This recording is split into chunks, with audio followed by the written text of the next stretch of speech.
Быстрее! Rossiyada navbatdagi migrantlarga nisbatan red tadbirida davlat organ xodimlari yana migrantlarni tahqirli ko'rinishda olib chiqib ketishdi. Aslida buni sababi nima edi? Пол опустили. Rossiyada nazoratchilar va mehnat muhojirlarining o'rtasidagi tortishuvning asl mohiyati ochiqlandi. Aynan mana shunday xatti-harakatlar Rossiyada qolgan mehnat muhojirlarini ham ruslarning ko'z oldida yomon ko'rsatib qolmoqda. Я не трогаю.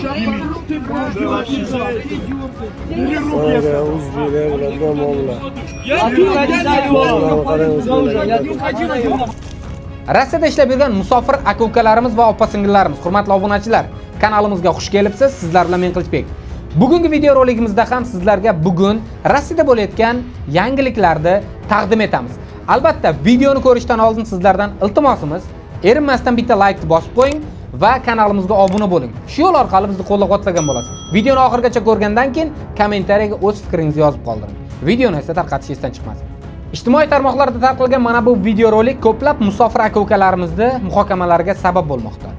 Rossiya organ xodimlari migrantlarga nisbatan bo'lib o'tgan red tadbirida aynan mana shunday ko'rinishda mehnat muhojirlarini adelenalarga olib ketishgan. Yana migrantlarni tahqirlashmi, yana odam o'rnida ko'rmaslikmi degan kommentariyalarni ham o'qishimiz mumkin.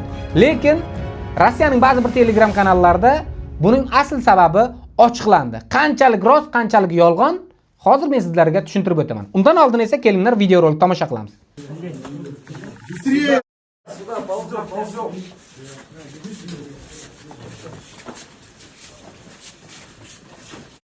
Пол опустили. Быстрее, давай.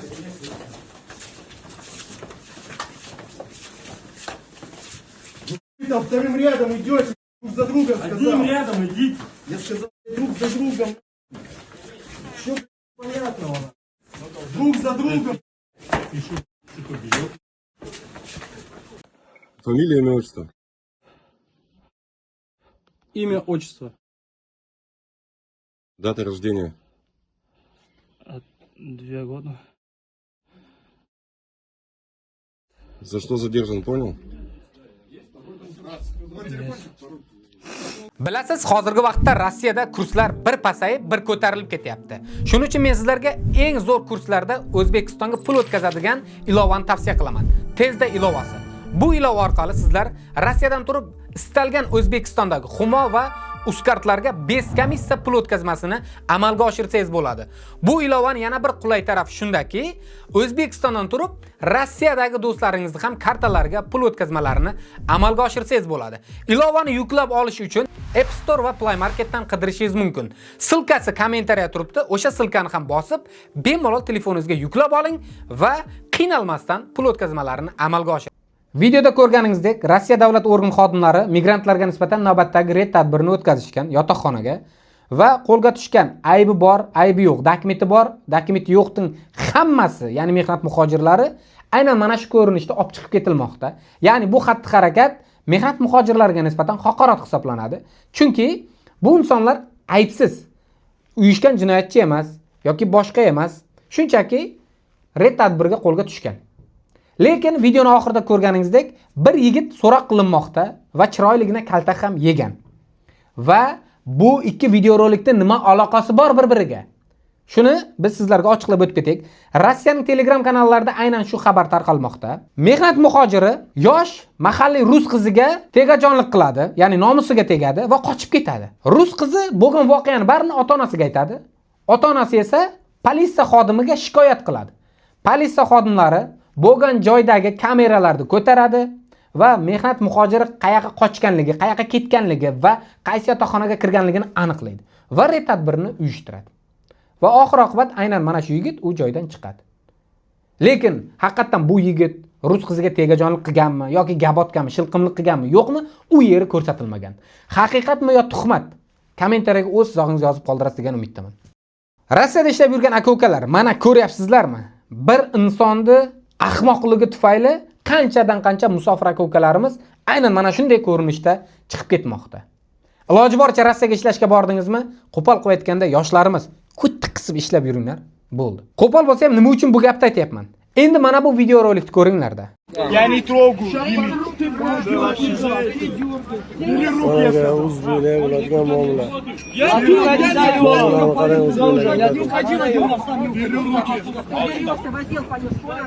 хоть куда пойду. Я никуда не пойду. Я тебя по-человечески говорю. Руки просто отпусти. Он никуда не уйдет. Он пусть отпустит. Ну опять никуда не имеешь права говорить. Я тут стою. Нормально.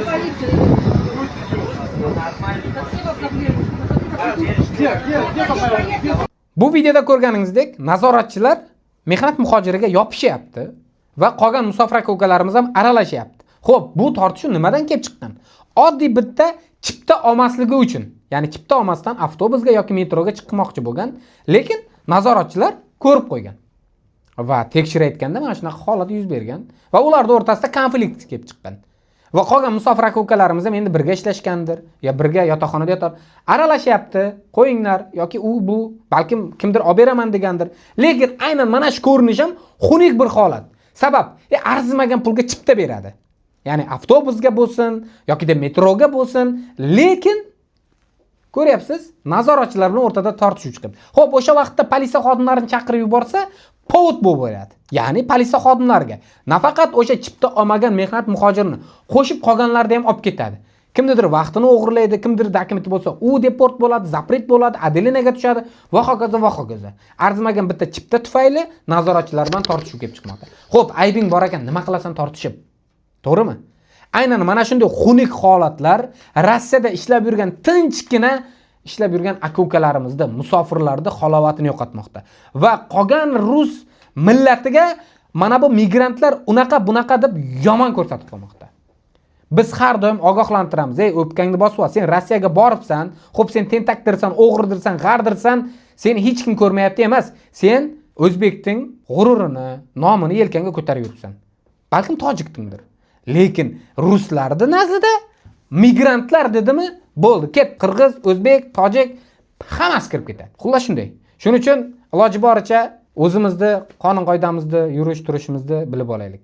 Demak, sizlarga yetkazadigan bugungi videorolikimiz shulardan iborat edi. Keyingi videoroliklarda ko'rishguncha xayr, keyingi videorolik bundan-da qiziq bo'ladi. Shuning uchun kanalimizga obuna bo'lib qo'yishlikni unutmang. Sog' va salomat bo'ling.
Убери руки. Берешься, в отдел пойдешь. Я хоть куда пойду. Я никуда не поеду, я тебя по-человечески говорю. Руки просто отпусти. Он никуда не уйдет. Он пусть отпустит. Ну отпусти, ты не имеешь права говорить. Я тут стою. Все будет нормально. Пусть идет. Где попал?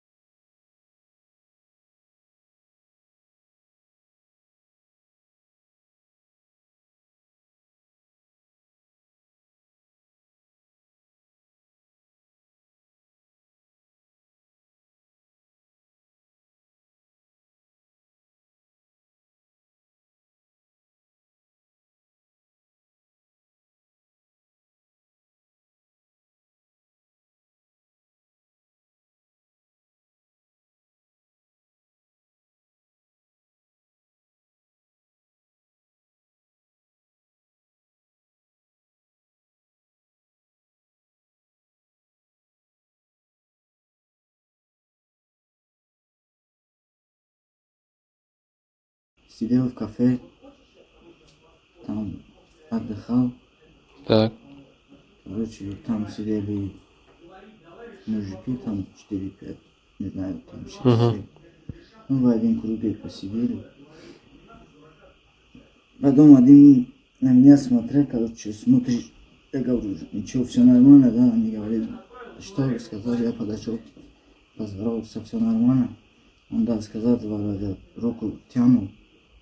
И уже с боком один пришел и Ударил тебя? ударил, да. Еще 2 на колени и выбросил в одну сторону. Дальше Сами что было? ушли к своей стол. Потом я взял нож и 2 раза ему, Куда ударил ножом? ну, сбоку вот здесь.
Быстрее!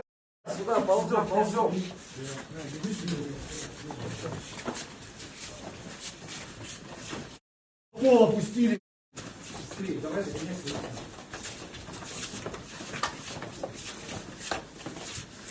Вы там вторым рядом идете, друг за другом сказал. Одним рядом идите. Я сказал, друг за другом. Что понятного? Друг за другом.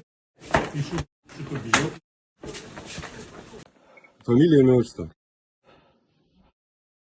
Имя, отчество. Дата рождения. 2 года. За что задержан, понял?